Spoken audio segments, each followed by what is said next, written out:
이런 관계가 다른 시대하고 좀 달랐기 때문에 특히 귀족적 요소가 있다.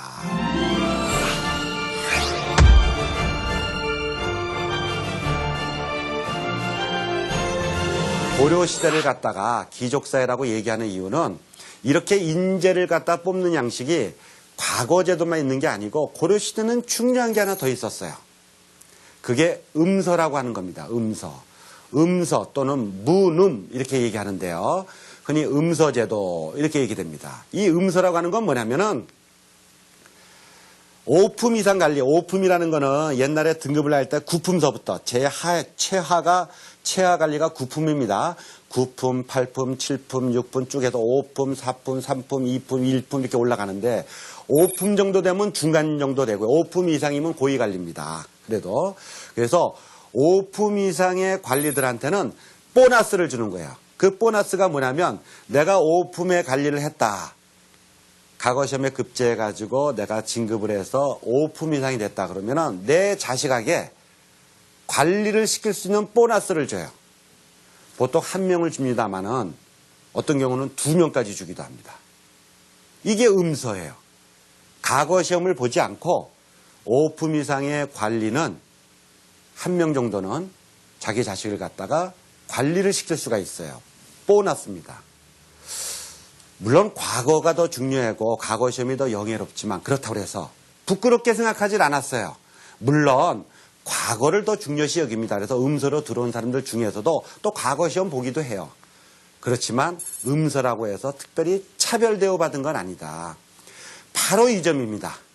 고려가 특히 귀족사회라고 얘기하는 것은 인재 등용 방식에 있어서 과거 제도가 있었는데 과거 제도 중에서도 이 좌주 문생관계 이게 아주 돈독해 가지고 서로 혼인관계로 뭉친다거나 기본적으로 이 정치적 이해관계를 같이 하는 이러한 방식으로 이루어진다는 점 그리고 과거 제도에 음서제도라는 게 있어서 일종의 지배층의 권위를 인정하는 거죠. 완전히 시험에 의해 가지고 객관적으로만 하는 게 아니라 그런 보너스를 준 거 이런 것들이 고려를 갖다가 귀족사회라고 얘기하는 것입니다.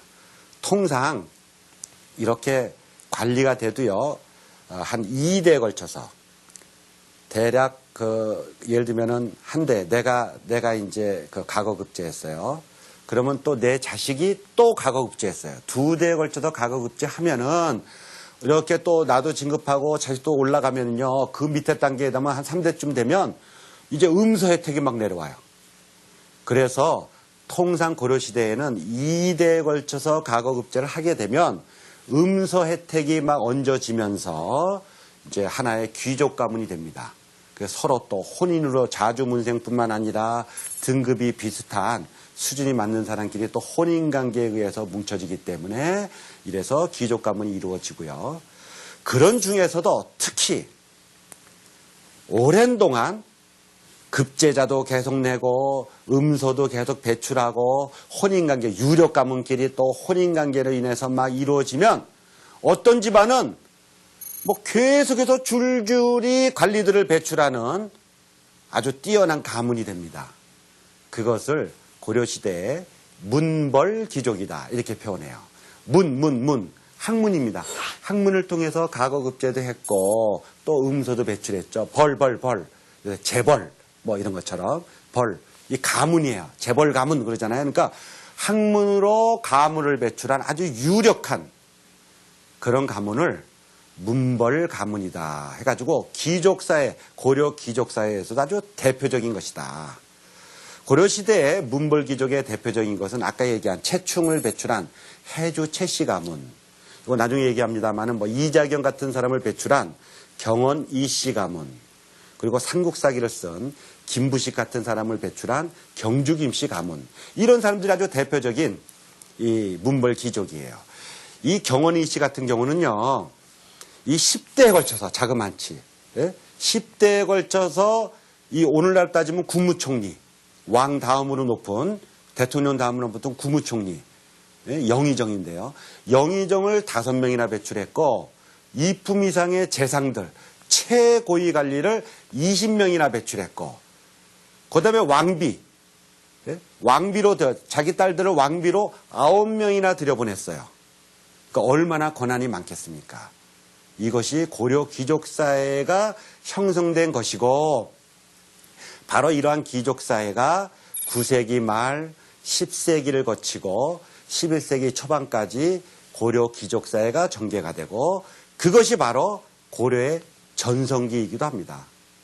바로 이 전성기 때에 제가 3강에서 얘기했습니다마는 고려는 황제국이라는 걸 내세우고 그 다음에 남녀평등의 사회를 구현도 하고 그 다음에 예술적으로는 우리가 잘 아는 고려 청자 문화를 갖다가 발전시켜 가지고요. 세계에도 내놔도 말이죠. 최고의 미술품으로 평가받는 아름다운 고려 청자. 얼마나 고려 청자가 유행했냐면 기와지붕 같은 것도 기와지붕도요. 청자로 해가지고 청자로 만든 기와지붕 집을 지을 정도로 고려 청자가 아주 대단히 발전을 했고 인쇄술, 학문을 좋아한다고 했잖아요. 고려가 무신들을 갖다 차별했다 했습니다. 거꾸로 얘기하면 그거는 문신을 너무 위대했다. 너무 문신 위주, 학문 위주로 나갔다는 얘기죠. 또 학문은 굉장히 융성해요. 학문이 융성하려면 책이 많이 발간돼야 돼요. 그래서 인쇄술이 발전해가지고 이 금소갈자, 옛날에는 목판에다가 이렇게 새겼습니다만은 새롭게 금소갈자를 만들어낸 것이 바로 이 고려시대다.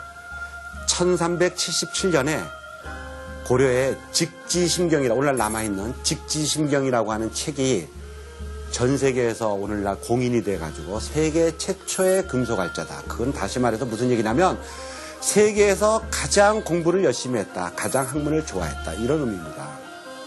여러분이 구텐베르크라는 사람을 갖다가 잘 알고 있죠. 구텐베르크라는 사람이 할판 인쇄를 만든 게 1450년이에요. 그러니까 그거보다 훨씬 오래전에 고려가 할판 인쇄를 만들었고 바로 이것 때문에 이 직지심경이 2001년에 유네스코 세계 기록문화유산에 등재되기도 했습니다.